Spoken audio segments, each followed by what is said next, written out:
This is Moonlight Hangover by Renee's Romance Stories. I woke up with a hangover so vicious it felt personal, like the moon itself had reached down and slapped me across the face for my life choices. But the real problem wasn't the pounding in my skull, it was the 6'4" stranger lying beside me, naked, smirking, and definitely not human. If you believe fate has a sick sense of humor, hit subscribe, because this next part, this is where my life goes from oops to oh hell no. My name's Lila Carter, 24, barista by day, disaster by night. And 3 weeks after that reckless night, a pregnancy test lit up like a Christmas tree, right when the stranger showed up again claiming I'm carrying the alpha's heir, and that I'm not fully human. Yeah. Welcome to my moonlit nightmare. If I'm being honest, and I'm usually not, bad decisions and I have a long, intimate history. Most girls collect crystals or houseplants. I collect regrets. My friends say it's part of my charm. My dad says it's why he has hypertension. I say it keeps things spicy. I'm Lila Carter, 24. The girl who can make a joke out of anything, including the dumpster fire that is my life. People think I have no worries. I just laugh too loud, swear too much, and drink margaritas like they're emotional support beverages. Truth is, it's easier to be funny than honest.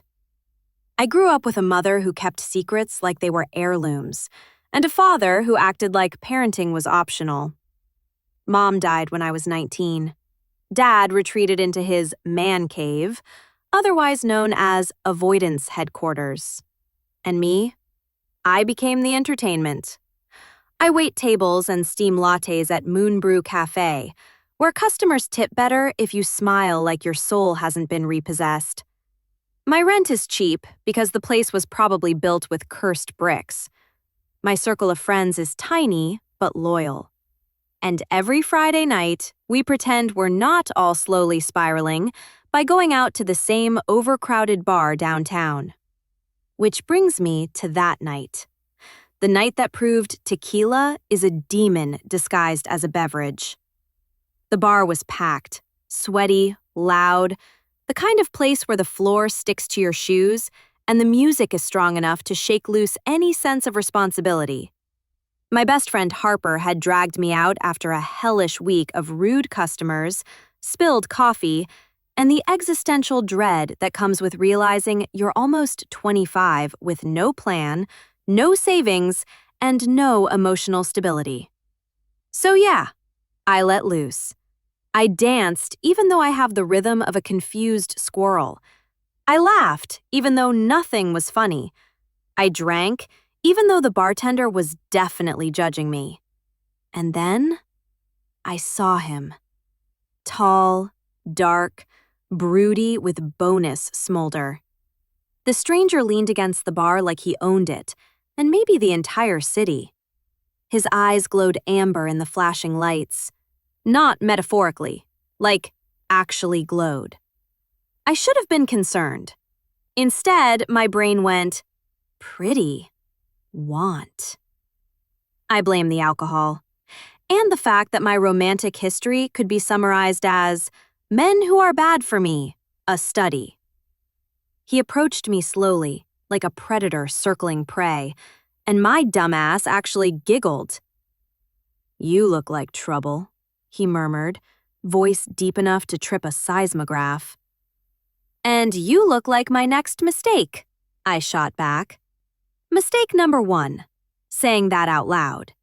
Mistake number 2, letting him buy me another drink. Mistake number 3, following him outside like I was in a YA novel instead of reality. Everything after that was a blur of heat and moonlight and the kind of chemistry that makes you forget your own name.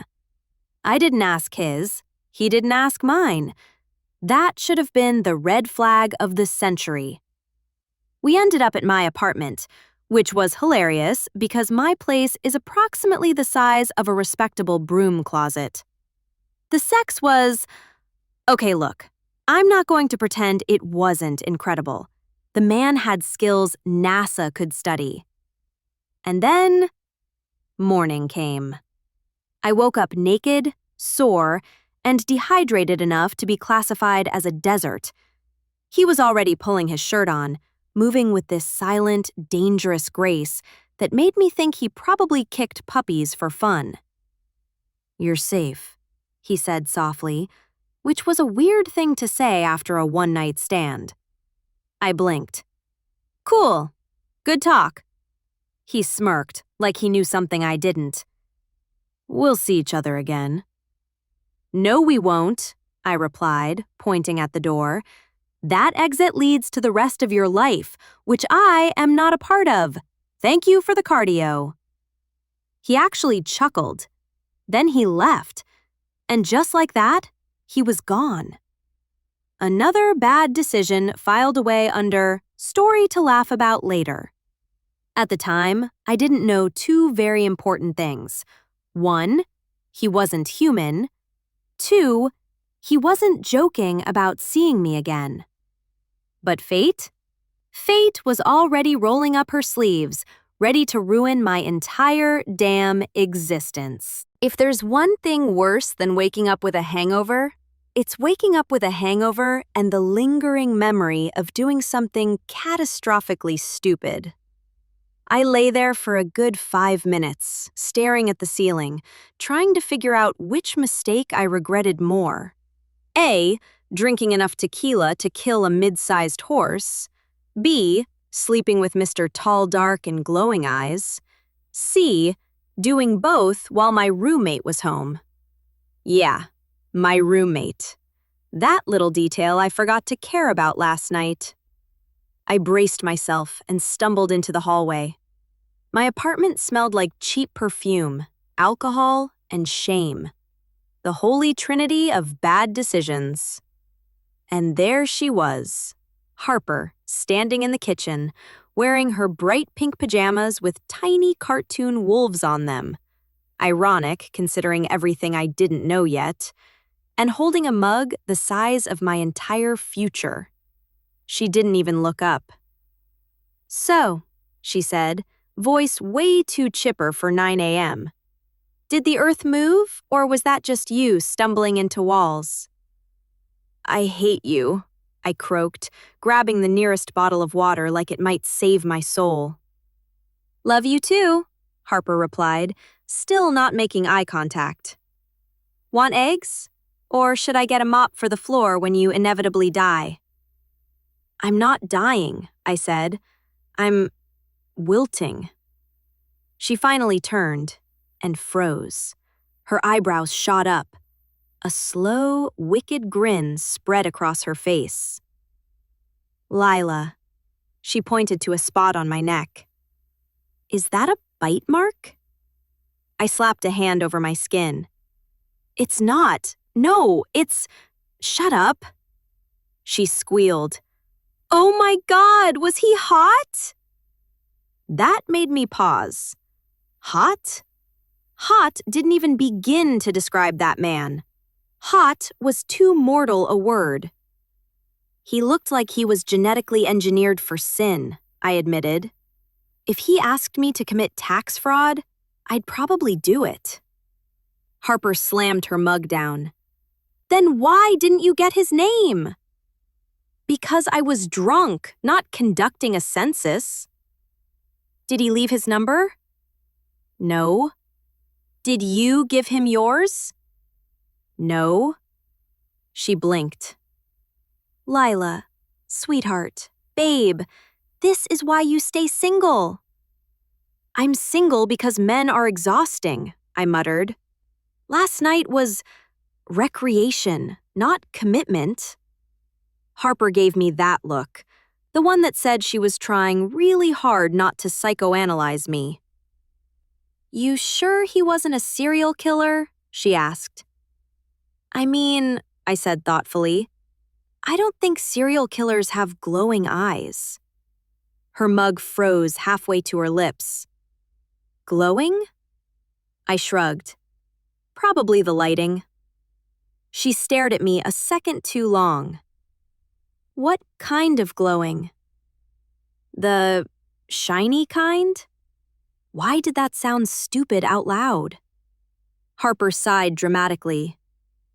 Lila, you attract weird men. Remember the guy who kept calling himself a night creature? He had eczema, I defended. And the guy who claimed he could smell emotions? That was actually kind of sweet. And the guy who, okay, I snapped.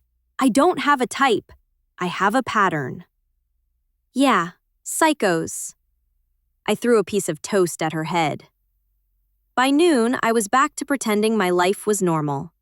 I went to work, made coffee for people who clearly hated their jobs more than I did, smiled until my cheeks hurt, ignored the weird sensation prickling at the back of my neck, like someone was watching me. Maybe it was paranoia. Maybe it was residual tequila. Maybe it was the memory of those glowing eyes. Whatever, life moved on. Or so I thought. That night, Harper and I sat on the couch splitting a frozen pizza, watching a terrible dating show where people pretended to fall in love while competing for money. The perfect distraction. Think he'll call? Harper teased. He doesn't have my number. Think he'll find you? He doesn't know my name. Think he'll track you down using your scent? I choked on my pizza. Harper, why would you say that? I don't know, Lila, she shouted, laughing. I'm just saying, you keep meeting dudes who act like they crawled out of folklore. Yeah, well, I said, this one-night stand ends here. Case closed. Chapter finished. Goodbye, glowing eyes. I declared it with confidence, authority, naive certainty. Which was hilarious because less than 3 weeks from that exact moment, I'd be standing in my bathroom staring at a positive pregnancy test and realizing my entire life had gone to hell. And even worse, my tequila night stranger would knock on my door like he owned the place and tell me I'm carrying the alpha's heir. But that's a crisis for future me. Present me just took another bite of pizza and said, honestly, what's the worst that could happen? Spoiler? Everything. 3 weeks after my spectacularly irresponsible night, I woke up nauseous. At first, I blamed Harper's cooking, which is fair because the girl once burned soup. But this nausea was different, persistent, vindictive, like my stomach was staging a coup. Day 2, still nauseous, couldn't look at eggs without gagging. Day 3, threw up in the cafe's mop sink. My manager, Carla, threatened to sage the entire building because she thought it was demon energy. Day 5, Harper walked into the apartment, saw me lying on the floor with a cold rag on my forehead, and said the words that changed everything. Hey, quick question. When was your last period? I froze. Fully, catastrophically froze. That's rude, I muttered. It's been a while, hasn't it? She pressed. Define a while. Lila. Her tone was gentle and terrifying. My mind started doing math, which was unfortunate because math and I have a toxic relationship. But even my anxious brain could put 2 and 2 together. The nausea, the exhaustion, the late period, and the glowing-eyed one-night stand who absolutely did not use a condom. Oh, holy crap. Harper's eyes widened as the realization hit her, too. Lila, go take a test. I'd rather die. Go take a test. I'm fine. Go take a test. 5 minutes later, I was standing in CVS staring at an aisle full of pregnancy tests with names like SureCheck, True Blue, and Oopsie baby. I grabbed 3, for accuracy, and emotional support. The cashier scanned them quietly, then looked at me with pity. I'll pray for you. Thanks, I said bleakly. Pray hard. Back home, I locked myself in the bathroom like it was a bunker. Harper shouted through the door. Do you need moral support? No, I need privacy, and maybe a therapist. The tests sat on the counter, glaring at me. I glared back. Okay, I whispered. It's fine. This is fine. You're just dramatic. It's probably gas. I took the test. The first line appeared instantly. The second line followed right after. Positive. I stared, blinking, waiting for the universe to say, just kidding. Instead, the faintest flicker of heat shimmered under my skin, like someone lit a candle inside me. For a split second, my reflection in the mirror didn't look entirely like me. My pupils dilated unnaturally, too sharp, too bright. I stumbled back. Nope, absolutely not. Pregnant and hallucinating? Too much. I fumbled for the second test. Positive. The third? Positive. Harper? I croaked. Yeah? I'm pregnant. The silence lasted 3 whole seconds before she screamed. Oh my God! Oh my God! Oh, wait, crap! Is it glowing eyes guy? Who else would it be? I yelled back. She burst into the bathroom like a chaotic fairy godmother, nearly slipping on the bath mat. Okay, deep breaths. I sat on the floor, gripping the tests like they were instructions to my own funeral. I can't be pregnant, I muttered. I can barely keep a plant alive. Plants are harder, Harper said reassuringly. They're dramatic little divas. Harper. Right, serious, sorry. She sat beside me, her voice softened. What do you want to do? My throat tightened. I don't know. Because truthfully, under all the panic and sarcasm, something warm stirred in my chest. Something scared. Something hopeful. Something ancient. I pressed a hand against my abdomen.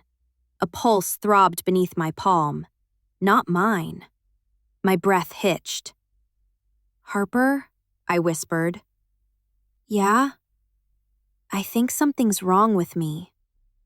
No, she said firmly. You're just overwhelmed. No, I felt something. Something weird. Weird how? She asked slowly. Like, I swallowed. Like something inside me moved. And before you say it, no, it's not the pizza. She blinked. Okay. That's new. I couldn't shake it. The heat, the flicker, the strange tug in my chest, and the memory of his voice the morning after. We'll see each other again. I shivered. Lila, Harper said gently, placing a hand on my shoulder. Do you want to tell him?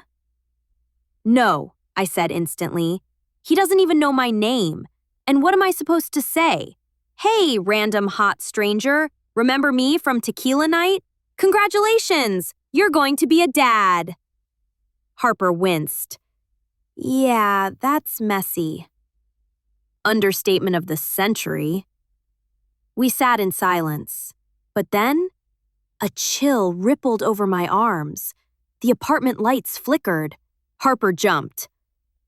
Okay, did we not pay the electric bill? I shook my head, because the sensation wasn't electrical. It was instinctual, primal, like something powerful had just stepped into the world, or closer to me. My phone vibrated suddenly, making me yelp. An unknown number. "Uncoming. We need to talk." Harper stared. Who is that?" But I already knew. My heart dropped into my stomach. "It's him," I whispered. "The glowing eyes guy?" "Yeah." "And he somehow found your number?" I swallowed. "Yeah." "Lila," Harper's voice trembled. "What if he finds your address, too?" A soft knock echoed through the apartment. Knock, knock. Harper's eyes went wide.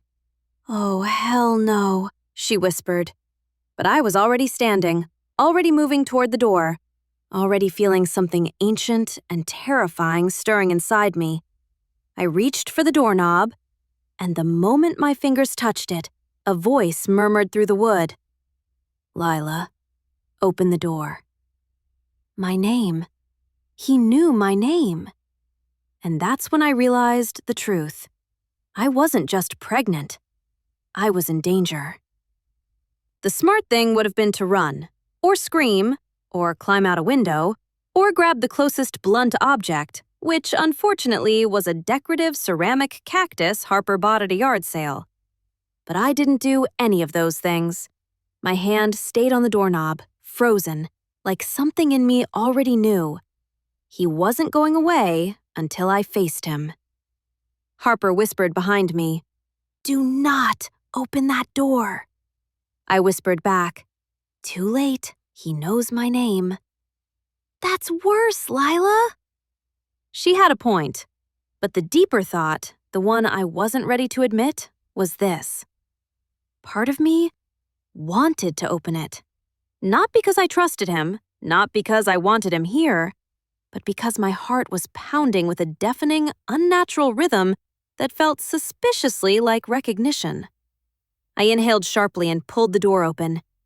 And there he stood, the stranger, the one-night stand, the mistake with the glowing eyes. Except now, he wasn't smirking or half-dressed or looking like a walking bad decision.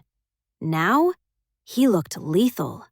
A 6'4" storm wrapped in shadows and authority, dark clothes, broad shoulders, a presence so intense the air in the hallway thickened around him. And those eyes, amber gold, glowing faintly, like embers waiting for wind. "Lila," he said, voice low, controlled, too controlled. "We need to talk." I stared at him, then said the first thing my panicking brain could produce. "Oh, hell no. I'm not emotionally prepared for this conversation." Behind me, Harper hissed, "Invite him in." "No, wait, don't invite him in. Is he a vampire? That might matter."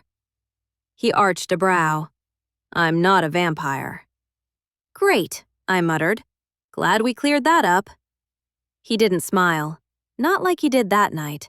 This was a different version of him entirely. Sharp edges, no warmth. He glanced past me into the apartment. "It's not safe for me to speak in the hall. May Africa in?" "No," Harper and I said in unison. He blinked, surprised. "We don't know you," I continued. "You might be a murderer." "If I intended to harm you," he said calmly, "you wouldn't have made it to the door." Harper gasped. "That's not the reassurance you think it is." He sighed, pinching the bridge of his nose. "May I please come inside? This discussion is too important to have through a cracked door." I hesitated. My pulse fluttered. My skin tingled with that strange heat again. And something inside me, something instinctive, whispered, "He won't hurt you." Which was completely insane. "A few minutes," I said at last, backing up just enough for him to enter. "No weird stuff." "Define weird," he said dryly. "Anything involving blood, magic, or my furniture." He stepped inside, and immediately the air shifted. The lights flickered again. The temperature dropped, then spiked. Something invisible rippled through the room like pressure before a storm. Harper whispered, "Lila, what is happening?" He answered for me. It's her awakening. I whipped around. My what? He met my eyes, steady, certain, infuriatingly calm. My name is Dominic Hale, he said. I'm the alpha of the Silvercrest Pack, and you, Lila, are carrying my heir.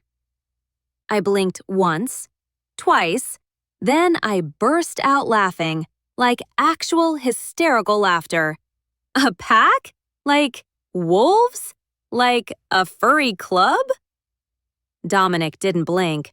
We're not a club. Oh my God, I giggled, borderline delirious. You're one of those LARPing people, aren't you? Harper, I slept with a role player. I'm not a role player, Dominic said flatly. I am a shifter, a wolf. Not helping your case, I snapped. Harper leaned in, whispering, Wait, his eyes glowed. Maybe he's not crazy. Maybe you're crazy. We don't know. Dominic exhaled, his frustration barely contained. Lila, I'm not here to convince you I'm real. I'm here because your pregnancy changes everything. My pregnancy is literally none of your business, I shot back. It is, he said, stepping closer, when the child is mine. Something in my chest tightened painfully. Fear, anger, and that strange pulsing heat. You don't even know me, I whispered. He held my gaze. But I know what's growing inside you. I felt the shift. The modeling about line awakened. Stop saying awakened like I'm a magical toaster. He almost smiled, but it died quick. Lila, he said, softer now. Has anything unusual happened since that night? Unusual.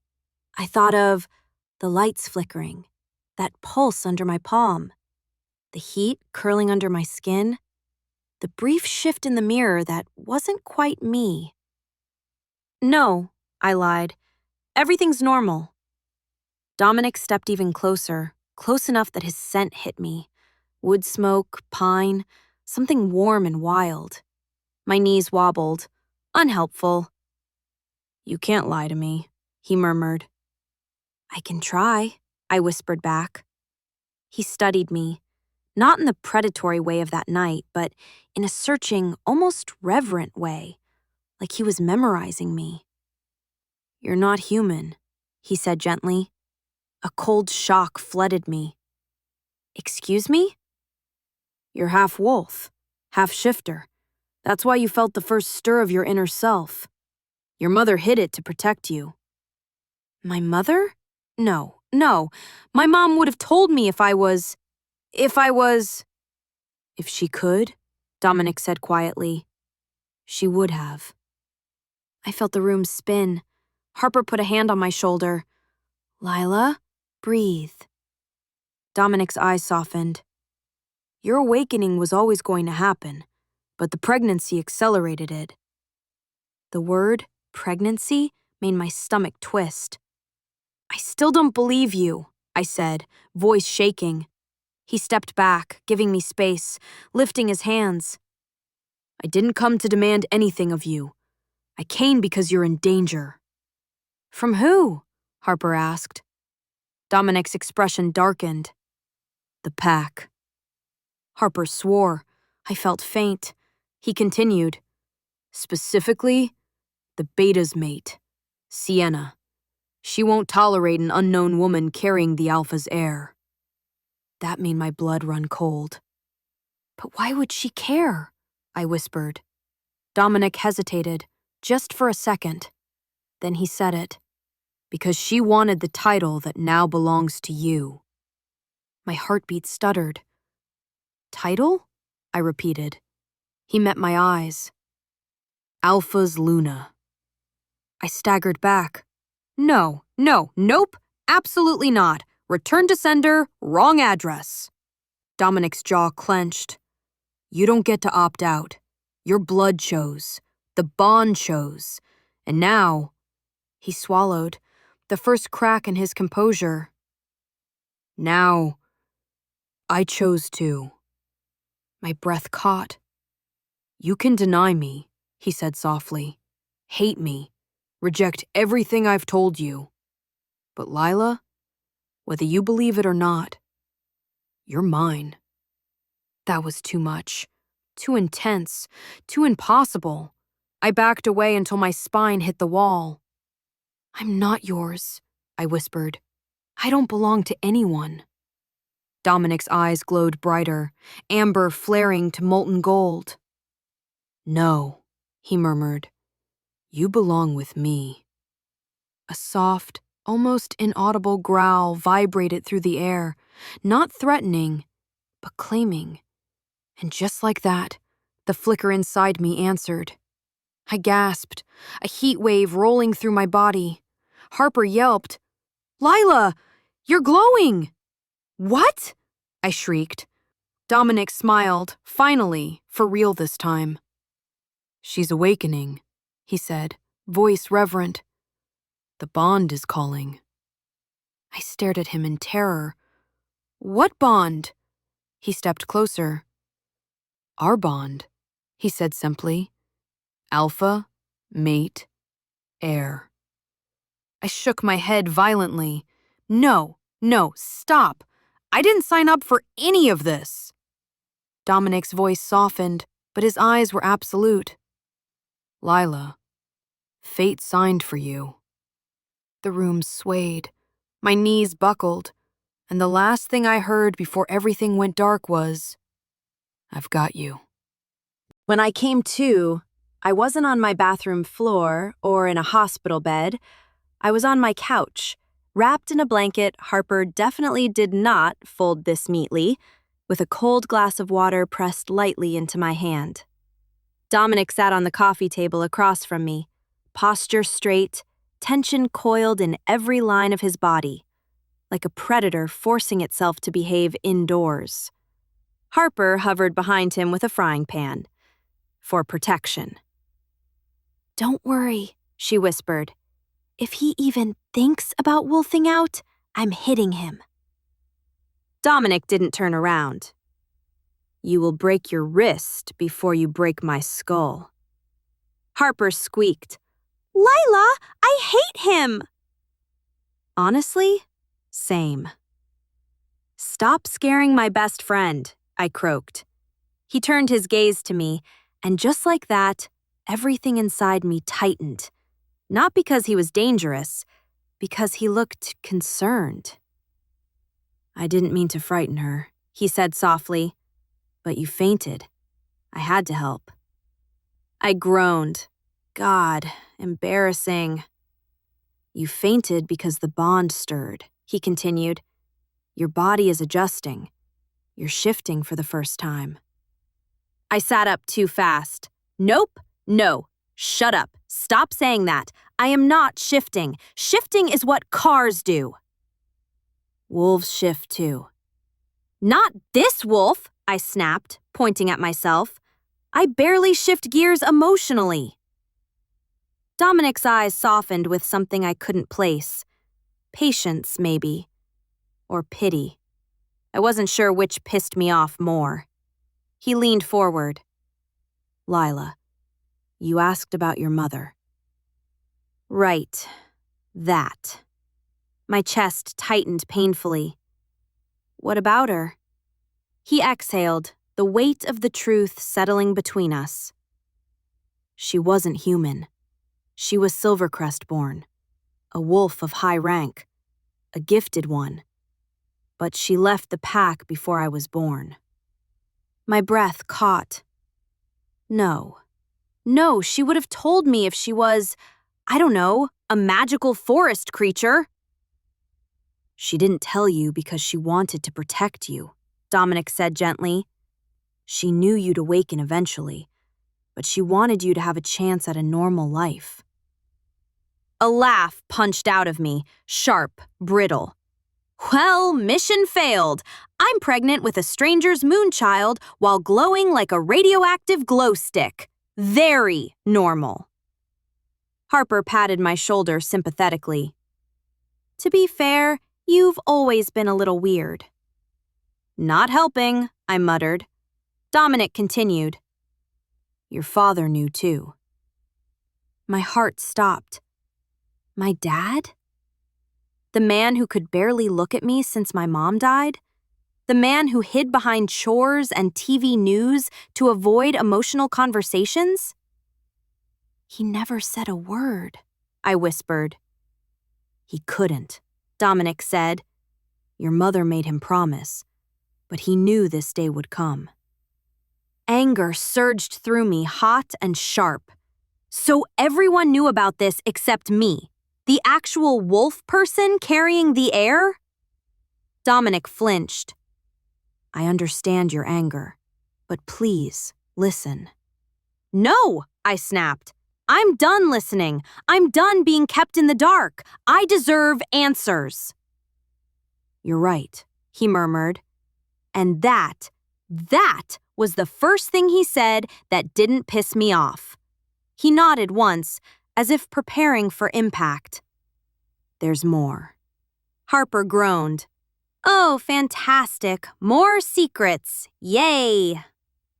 Dominic's jaw tightened. "Your bloodline is powerful. Very powerful.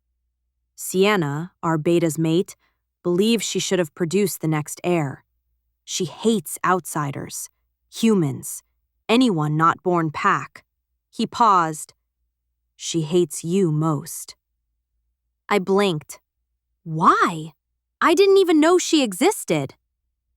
"She knew about you before you knew about yourself," he said. "She dug into old Pack records, found your mother, found her disappearance, found you." My stomach dropped. "She's been watching me?" "Yes." Harper raised the frying pan. "I swear I will smack this Sienna woman with my non-stick skillet." Dominic continued as if she hadn't spoken.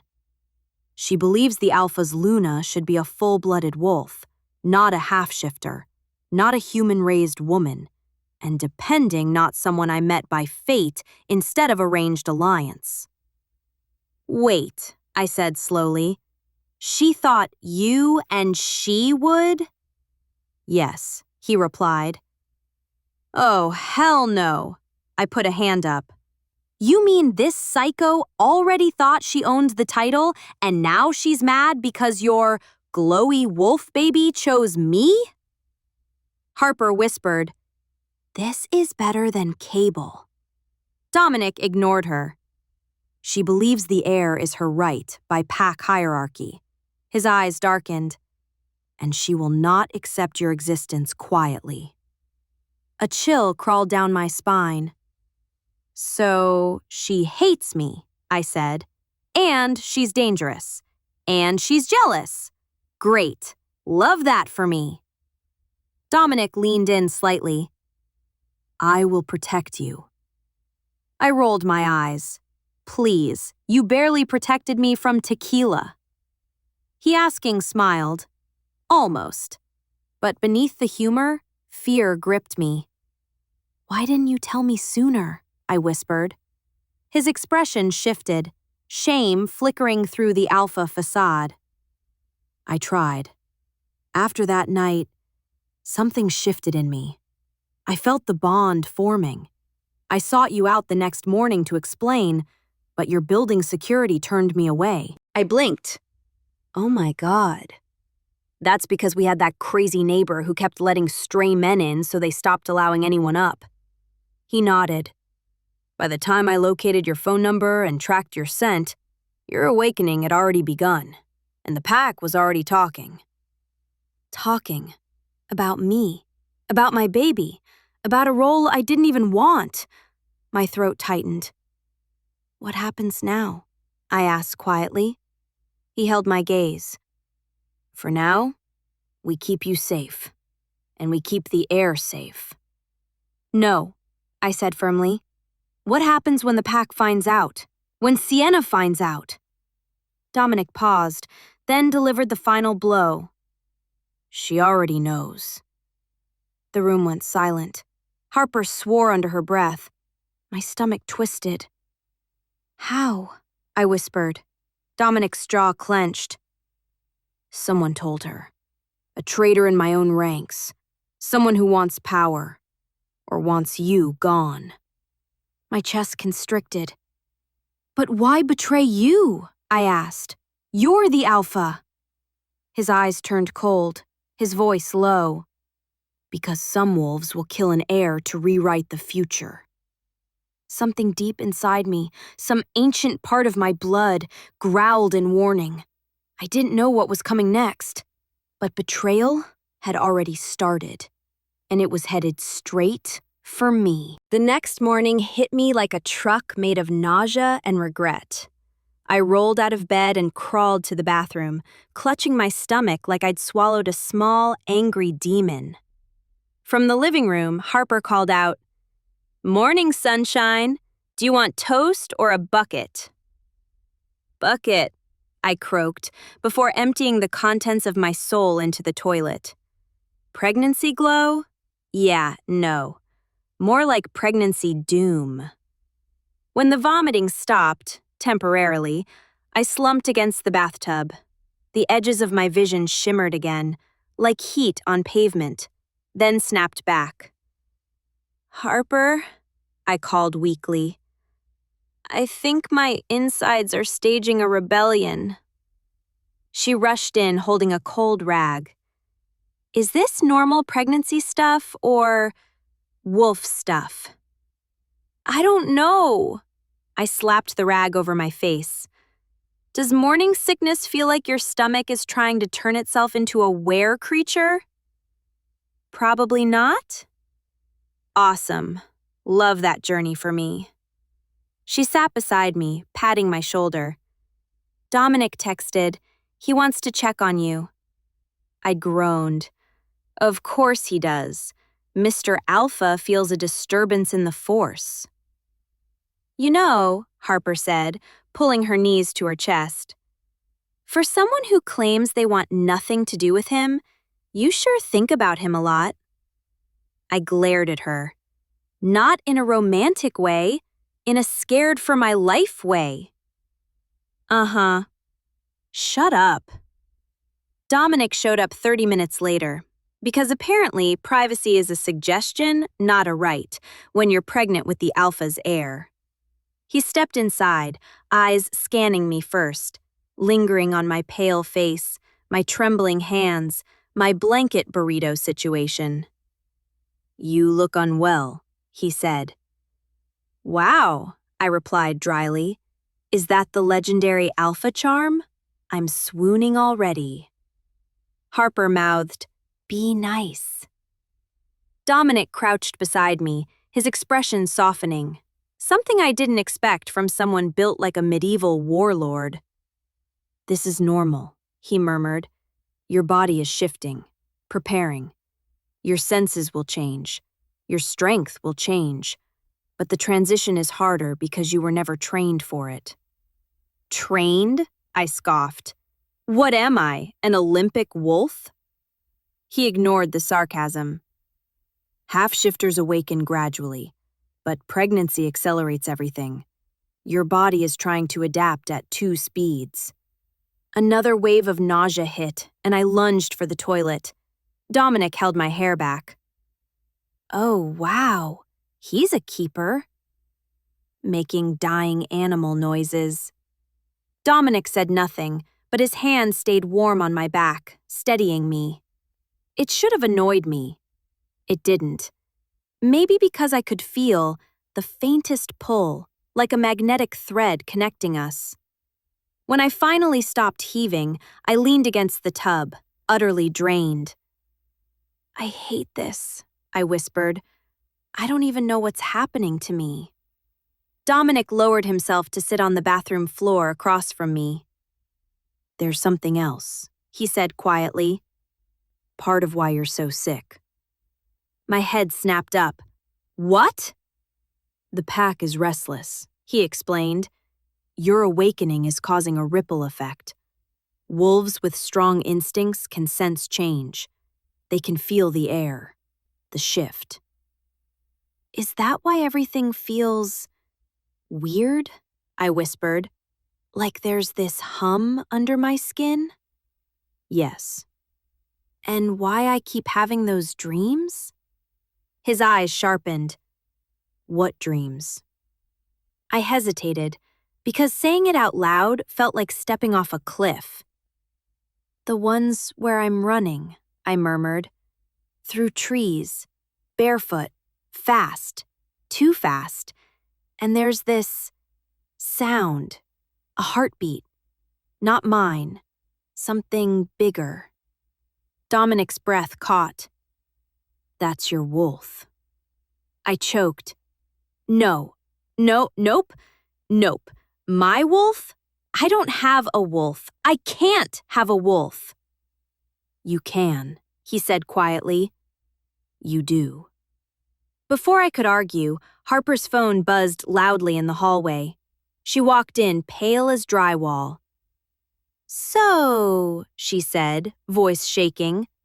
Not to alarm anyone, but someone with claws tried to break into the downstairs storage room. What? Dominic stood instantly, every muscle tense. Harper held up her phone. The landlord sent pictures. Long, deep gashes tore through the wooden doorframe. Not random vandalism. Not human. My stomach dropped. Not from nausea this time. Dominic took the phone, his jaw tightening. That wasn't claws, he said darkly. That was a warning. Oh, wonderful, I muttered. From who? The HOA? His eyes locked onto mine. Sienna. Ice crawled across my skin. You're telling me, I said slowly, that the jealous psycho wolf beta lady clawed at my building like a raccoon on steroids? Yes. Does she know where I live? She shouldn't, he replied. But someone if cop. I stood on shaky legs, anger rising like wildfire. First nausea, then life-threatening secrets, now this? Why does she even care? I demanded. I don't know you. I didn't chase you. I didn't want this heir, this awakening, this wolf crap. Dominic stepped toward me carefully, like I was something fragile that might shatter. You don't understand yet, he said, voice softer than before. Sienna doesn't hate you because of who you are. Then why? He swallowed, and when he spoke, the truth slammed into me like a punch. She hates you because the bond chose you. I froze. The bond? I whispered. He nodded. The moon marks an alpha's true mate. Fate, destiny, whatever word you choose. And that's me? You feel it, he murmured. Don't deny it. The worst part? I did feel it. That tug, that pull, that strange heat under my skin. Like a thread connecting us, thin but unbreakable. But I couldn't let him know. I don't care about your bond or your destiny, I snapped. I want my life back. You can't go back, he said firmly. None of us can. The room felt smaller, hotter, too loud. I pushed past him. I need air.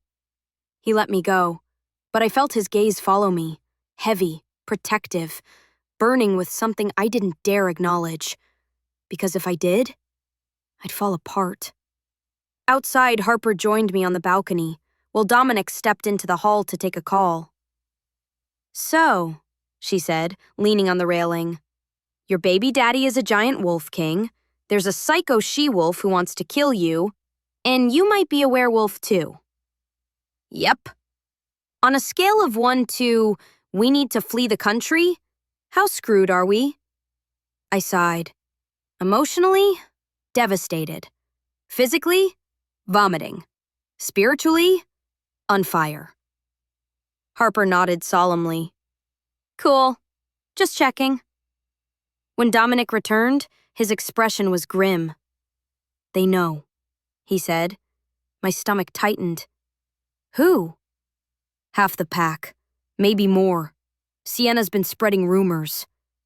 What kind of rumors? I asked, bracing myself. He met my eyes. That you trapped me. That you seduced me. That the heir might not even be mine. I gasped. Harper cursed so loudly, 3 birds flew off a power line. Dominic's voice dropped. And worst of all, she's calling for a formal challenge. A challenge? I whispered. For the right to the Luna title, he said, which means she wants to fight you.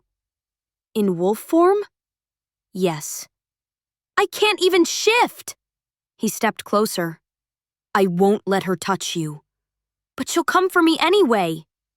He didn't deny it, and I realized, in that brutal moment, that even though I barely understood this world, it already wanted to destroy me. I didn't want to go. Every sane cell in my body screamed, nope!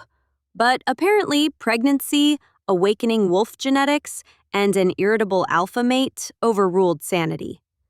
Dominic insisted it was safer to bring me into the pack's protection than leave me in the apartment where Sienna's claws were already scraping for entry.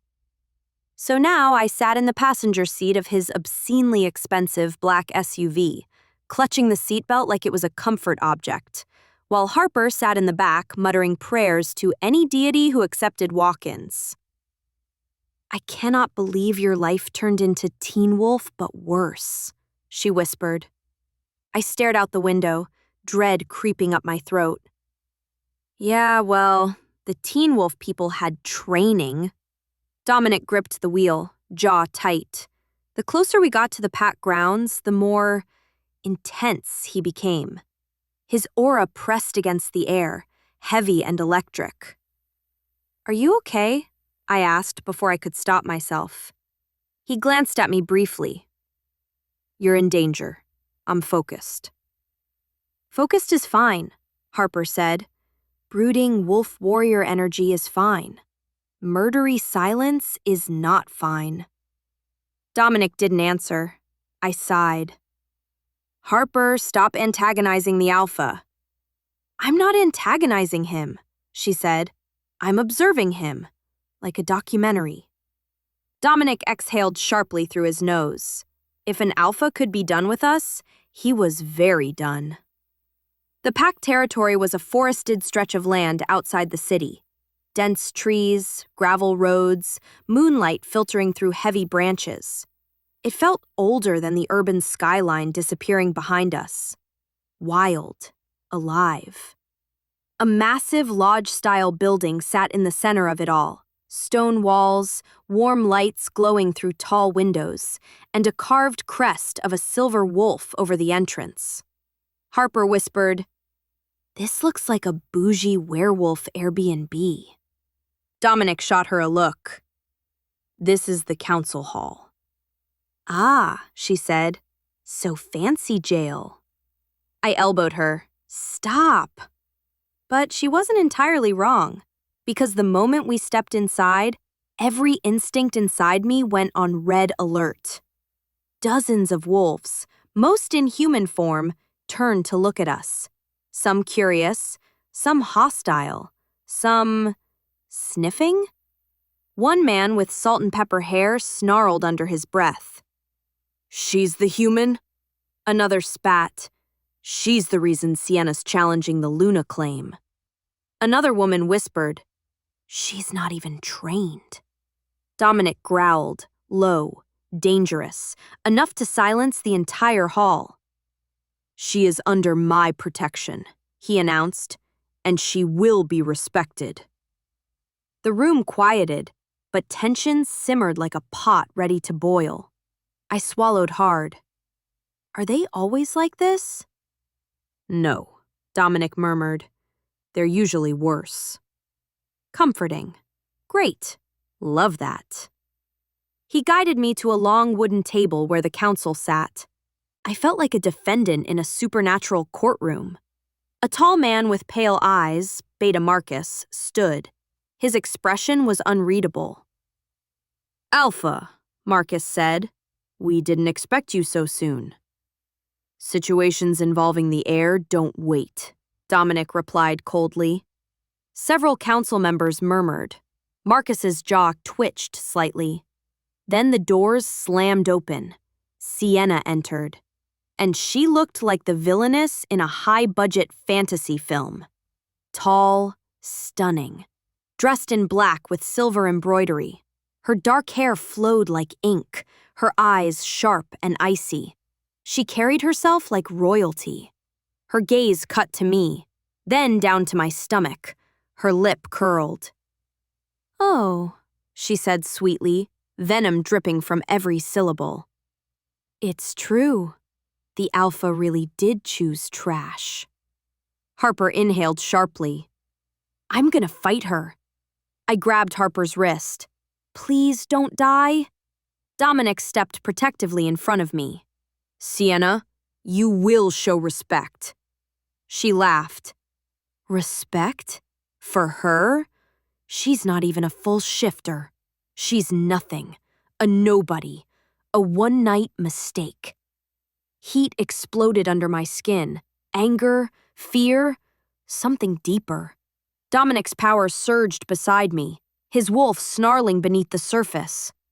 "Careful," he warned. "Oh, spare me," Sienna snapped.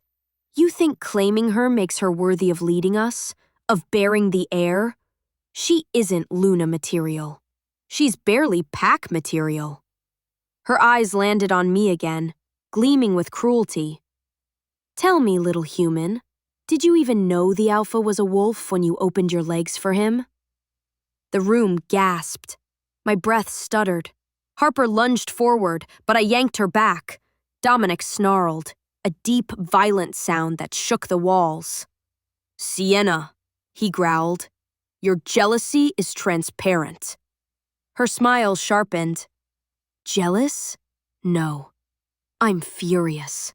Furious that you, my Alpha, would throw away tradition, rank, and loyalty for her."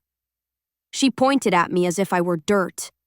A half-breed raised by humans. Weak, untrained, unfit. My blood boiled. "Say it again," I snapped, before I could stop myself. The hall went silent. Sienna blinked. "Excuse me?" "You heard me," I said, voice trembling but loud. "Say it again. Call me unfit again." A ripple of shock moved through the room. Dominic looked at me like he'd never seen me before. Sienna stepped closer, smiling cruelly. "I don't need to repeat myself. Your presence proves you don't belong." Then, she leaned in just enough for only me to hear. "I'll fix that soon." A cold chill slid down my spine. Dominic grabbed her arm. "Enough! The challenge hasn't been approved." She jerked free. "The council will approve it. They want it." The pale-eyed councilman nodded slowly. "We cannot ignore tradition, Alpha. If she is to be Luna, she must prove worth." Marcus added, "The challenge is not optional." My heartbeat hammered. "I can't fight her! I can't shift!" Sienna's smile widened. "That's the point." Dominic slammed his hand onto the table, power crackling through the room. "She will not fight! She is untrained! She is carrying my heir!" Sienna shrugged. "Then concede. Give up the claim. Let me be Luna." Dominic's fury was a living thing, hot and bright. "Never!" And suddenly, the heat in my chest pulsed again. Strong, powerful, like something inside me recognized the danger and wanted out. I staggered. Dominic caught me instantly. "Easy." But Sienna's eyes gleamed, hungry. "She's weak," she said softly. "She won't survive." And then, the most shocking thing happened. From the council seats, someone stood. Someone familiar. Someone I knew. "Actually," a voice said, loud and clear, "she's stronger than you think." I turned, heart stopping. My father. standing at the back of the room, eyes glowing, not human, not remotely human. And he wasn't alone. 2 wolves flanked him, warriors by the look of it. "Dad?" I whispered. He nodded once, his expression proud and terrifying. "Lila Carter isn't weak," he said, stepping forward. "She's mine. She's her mother's daughter, and she was born for more than any of you realize." The room erupted in chaos. Dominic stared at him like seeing a ghost. Sienna paled. And I suddenly felt an instinctive truth in my bones. My life wasn't falling apart. It was beginning. My father standing there, calm, glowing-eyed, wolf-backed and terrifying, was not on my bingo card for things that might make today worse. The room went silent. Not peaceful silent, predator silent. Dominic stepped slightly in front of me, protective instinct flaring like a shield made of muscle and temper. "Elias Carter," he murmured. "I thought you wanted nothing more to do with the pack." My father didn't look at him. His eyes were on me. Steady, bright, ancient. Like he'd been waiting 24 years to finally see me clearly. "I left the pack," Dad said slowly, "because your mother begged me to protect Lila." Sienna snorted. "Protect her? From what? Her destiny?" Dad's gaze snapped to her, and she recoiled like he slapped her with invisible force. "I protected her," he growled, "from wolves like you." Dominic's jaw flexed. "Why come now? Why reveal yourself?" Dad took a step forward, shoulders squared. "Because the pack is moving against her, and because I know who betrayed you, Dominic." The room exploded in whispers. My heart slammed against my ribs. "Betrayed?" I croaked. "Who? How?" Dad didn't look away from the council. "It wasn't Sienna who discovered the pregnancy," he said. "It was someone inside this room. Someone who fed her information. Someone who wants the alpha weakened. Someone who wants to claim the pack when Dominic falls." A chill ran up my spine. Dominic's wolf surged just beneath his skin, danger thick in the air. "Say their name," he growled. Dad nodded at the council table. "Beta Marcus." Gasps. Silence. Power snapped in the air like a struck match. Marcus stood slowly, expression unreadable. "Elias," he said calmly, "your grief has twisted your sense. You left the pack. You know nothing about what happens now." Dominic stepped forward, fury radiating off him. "You betrayed me? You told Sienna about my heir?" Marcus shrugged. "The pack deserved to know." "No," Dad said. "You wanted chaos. You wanted Sienna to start a challenge. You wanted the pack divided." "Why?" I whispered. Marcus turned his cold gaze on me. "Because a half-human Luna weakens us. Because an unexpected heir weakens us. Because you weaken him." My breath caught. Dominic growled, low and deadly. "Say that again." Marcus didn't flinch. "I said, you make him weak." And then he looked right at Dominic. "You stopped seeing the council clearly after you slept with her." The insult hit harder than a slap. Dominic stepped forward, but my father blocked him. Dad's voice was lethal calm. "You've always wanted the alpha seat. What better way to take it than to destabilize the Luna claim and push the pack into crisis?" Marcus's eyes flashed. "If Dominic falls, the pack needs someone with real blood, real strength, not tainted lineage." His gaze landed on me again, full of disdain, full of intent. and that's when something inside me snapped. The heat inside me, always faint, always flickering, roared to life like someone poured gasoline on a growing spark. My vision sharpened, my hearing expanded, and my heartbeat wasn't alone. There was another rhythm, deeper, older, pulsing in sync with mine. My wolf.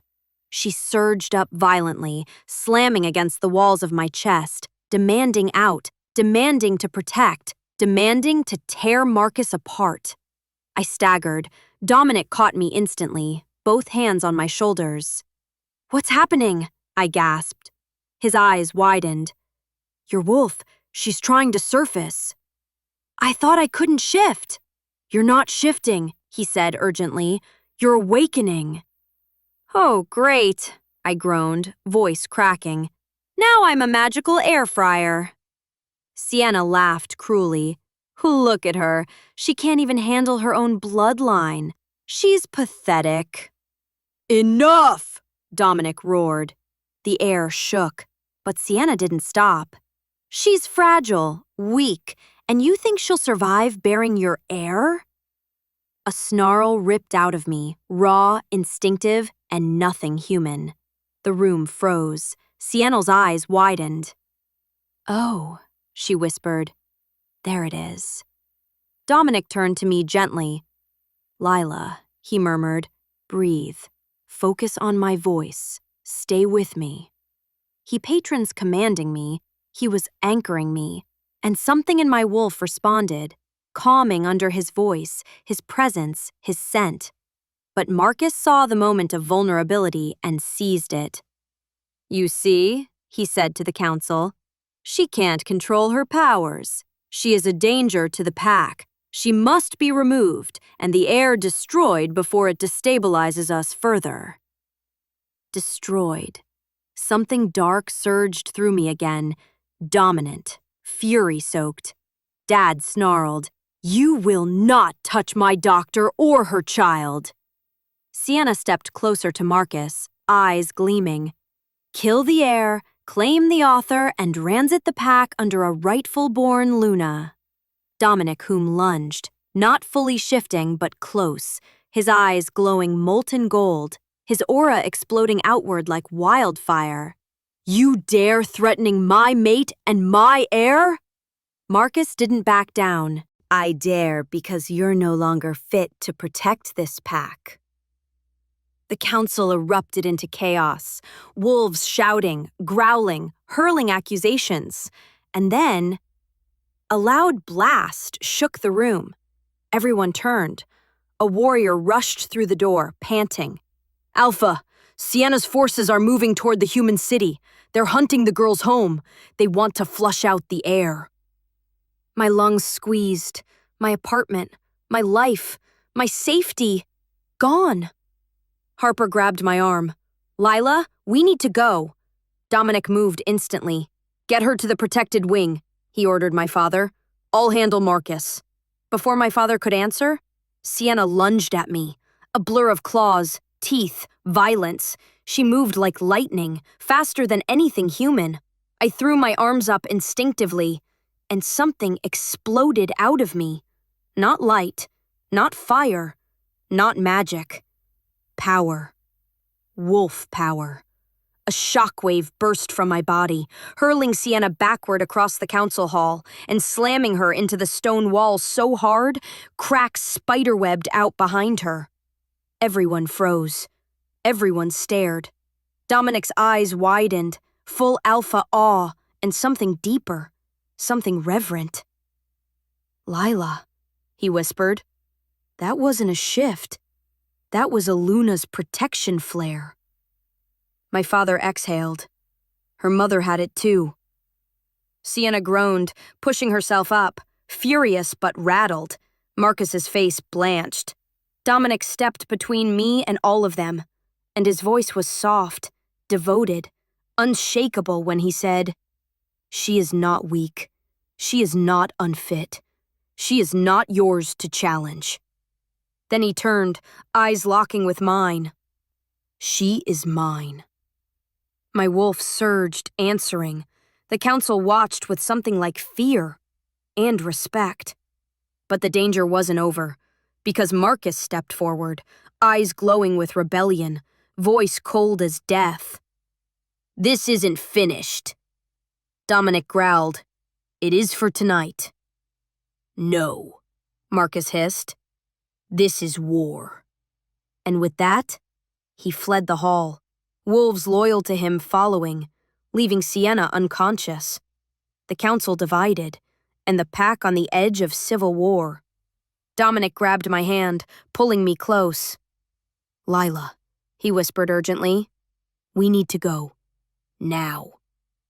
Because now that the first betrayal had exploded, the next one would be deadly. Dominic didn't ask me to run.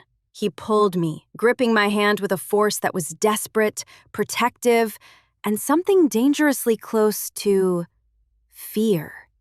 Real fear. Not for himself, for me. Harper hustled behind us, muttering prayers, curses, and a growing list of complaints like she was filing a customer service ticket for supernatural disasters. My father flanked our other side, moving silently, deadly. A wolf in a human body ready to kill for me without hesitation. The council hall doors slammed shut behind us. Outside, the forest buzzed with tension, wind whipping through the trees, carrying whispers of dissent and loyalty, fear and fury. The moon hung low and silver, almost pulsing with my heartbeat. Dominic's voice was rough. "Marcus won't stop. Not after tonight." "What is he planning?" Harper asked. "War," my father said grimly.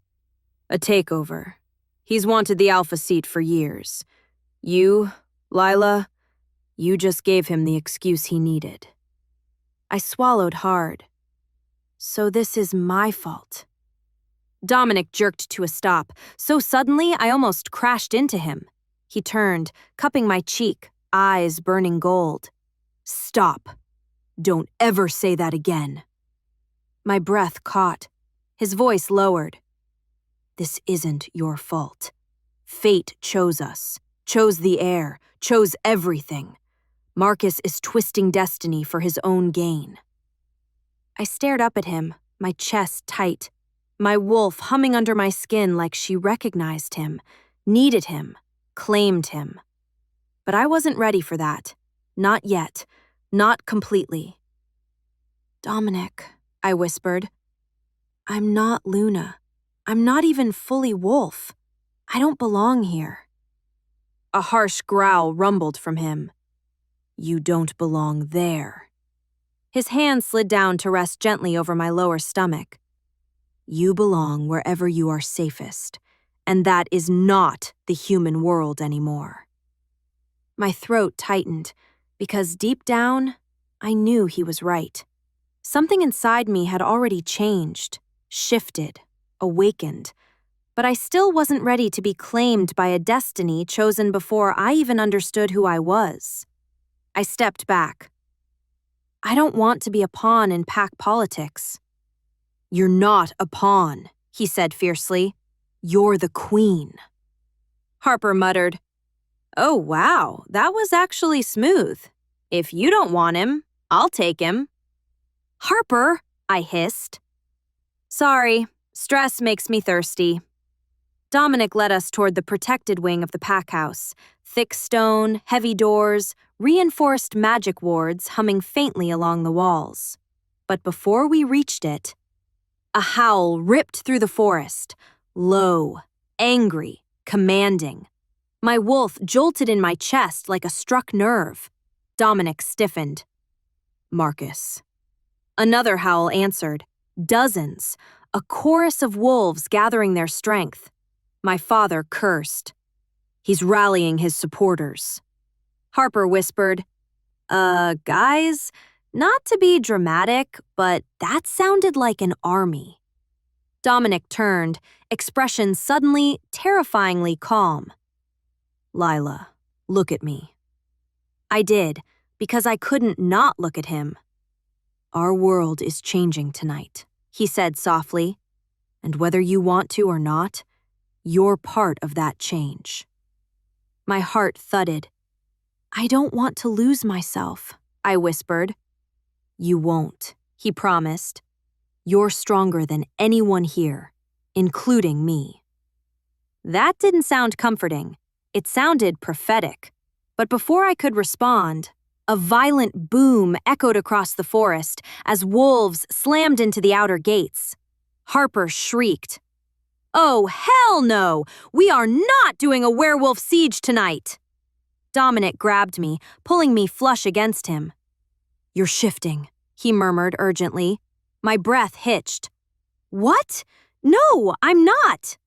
Yes, he said. Your wolf is rising because she senses danger. The heat inside me surged again, this time less like fire and more like instinct. Sharp, fierce, protective. I can't shift, I yelled. I don't know how. Your wolf does, my father said. Let her. No, I panicked.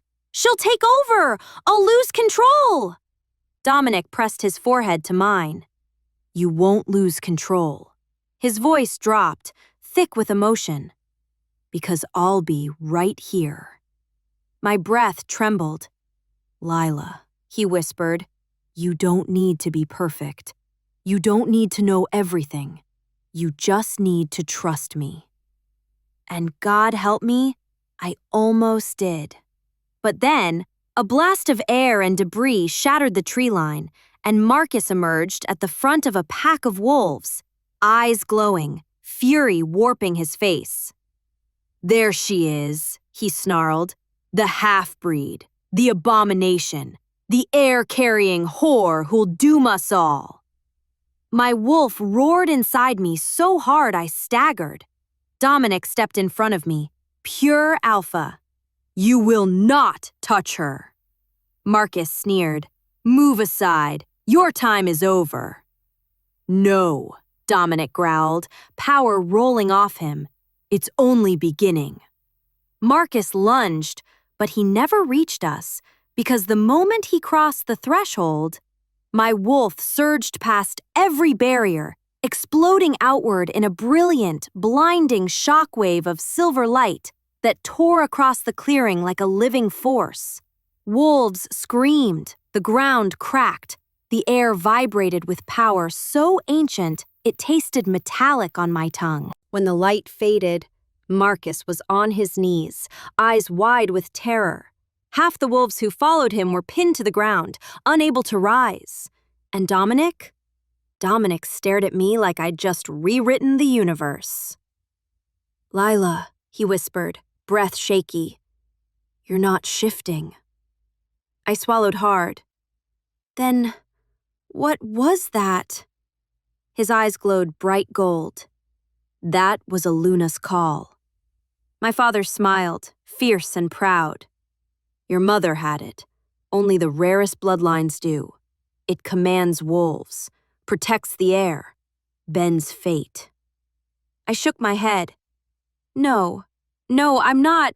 I can't be. You are, Dominic said, stepping toward me, voice reverent. And tonight, every wolf here knows it. Sienna, trembling against a tree, glared at me with pure hatred. This changes nothing, she spat. Dominic snarled at her. It changes everything. He reached me, slowly, carefully, lifting my chin with a tenderness that shattered me. You're not just carrying my air, he whispered.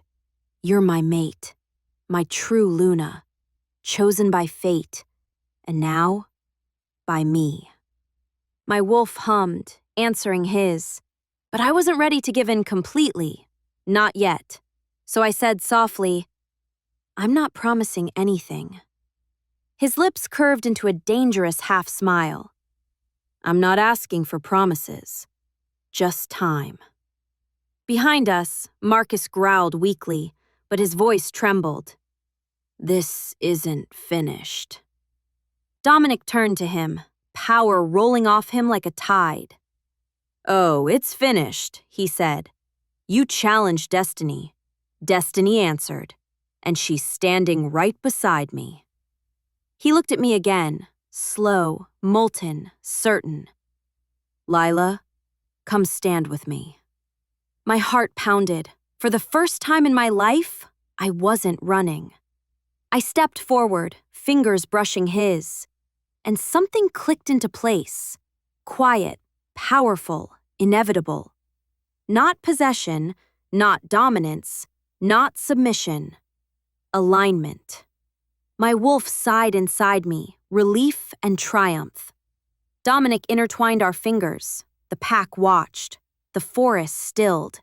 And I spoke the words that sealed the night. "I don't know what I'm becoming, but I know I'm not facing it alone."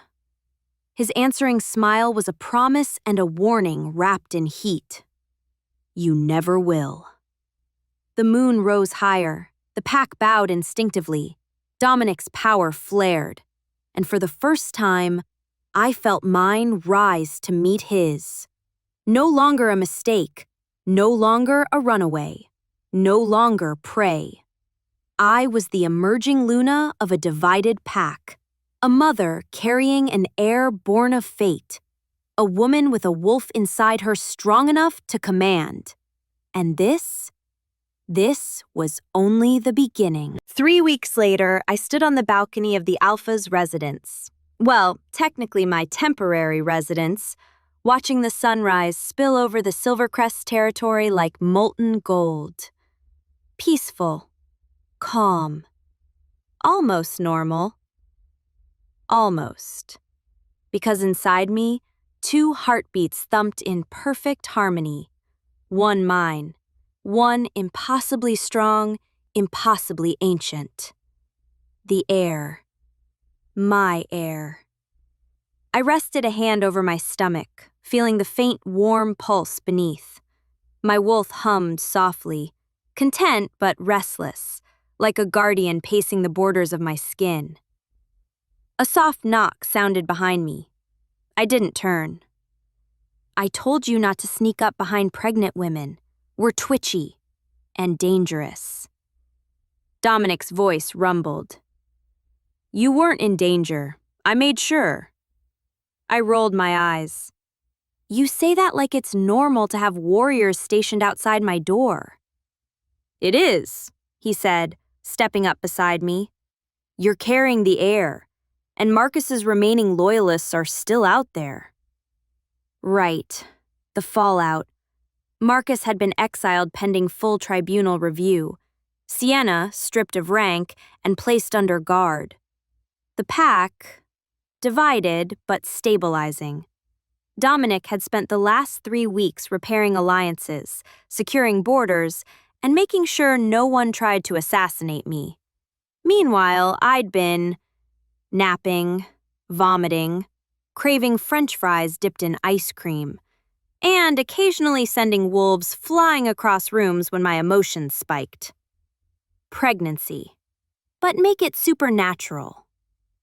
Dominic leaned against the balcony railing beside me, arms crossed, power radiating off him in calm, steady waves.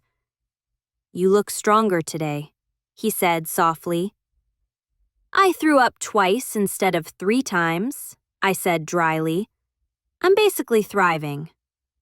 He almost smiled. "Your wolf is close to rising.